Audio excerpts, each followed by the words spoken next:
La parole est à Alexis Joly. Et merci Monsieur le Président. Écoutez, la séance de ce jour aura au moins eu le mérite de mettre en exergue votre antophobie. C'est bien dommage, l'antophobie, vous vérifierez. Vous ne devriez pas être si agressif devant cette fascination de la nature qui, pour votre gouverne, symbolise le fait de rendre possible l'impossible, mais qui est également associée à Jeanne d'Arc, puisque la tige de la rose symbolise l'épée. Elle était également un symbole de féminité, et c'est d'ailleurs le sujet de cette délibération. Alors vous nous parlez d'égalité homme-femme, et nous vous aurions suivi sur cette voie si vous aviez déterminé, excusez-moi, les véritables causes de discrimination.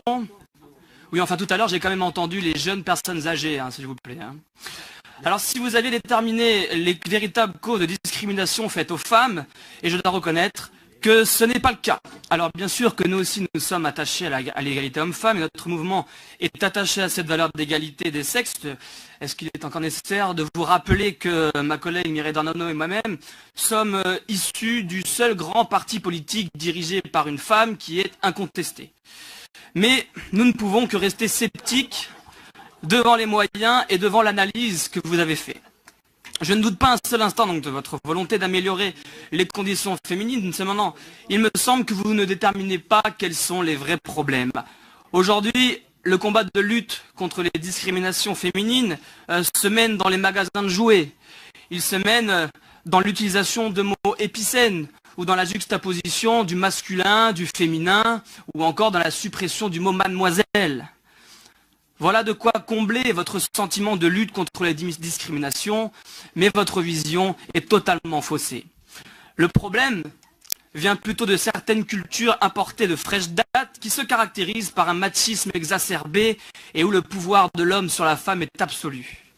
Combien de communes, combien de quartiers en France, mais aussi dans la métropole, ont vu les droits des femmes régresser sous les coups de boutoir du communautarisme et particulièrement avec le développement de l'islamisme que la lâcheté politique a permis de faire prospérer, qui contraignent aujourd'hui des centaines de femmes à adapter leur tenue vestimentaire. Un récent reportage sur France 2 réalisé dans la commune de Sévran, un maire mais écolo communiste, monsieur Stéphane Gatignon, a révélé les pires horreurs. Vous ne devriez pas rire, mesdames et messieurs, vous ne devriez pas rire. Ce reportage a révélé les pires horreurs du communautarisme en France et qu'ils appellent, eux, la loi du bled. Et moi, je ne veux pas que la France devienne le bled. Ce nouveau code civil qui interdit aux femmes de sortir à visage découvert, de s'installer dans les bars, de s'habiller en jupe, de se maquiller, c'est devenu le malheureux quotidien de beaucoup de femmes.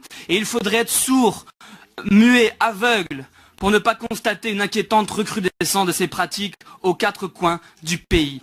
Mais c'est vrai, il est difficile pour la gauche de s'attaquer à cette importante source de discrimination. Vous préférez tourner autour du pot en nous parlant de sensibilisation ou d'action sociale, mais ces gens en question se fichent pas mal d'être sensibilisés. Vous savez pertinemment que pour un grand nombre d'entre eux, l'égalité entre les hommes et les femmes est un signe de décadence et va à l'encontre d'une loi qu'ils disent supérieure.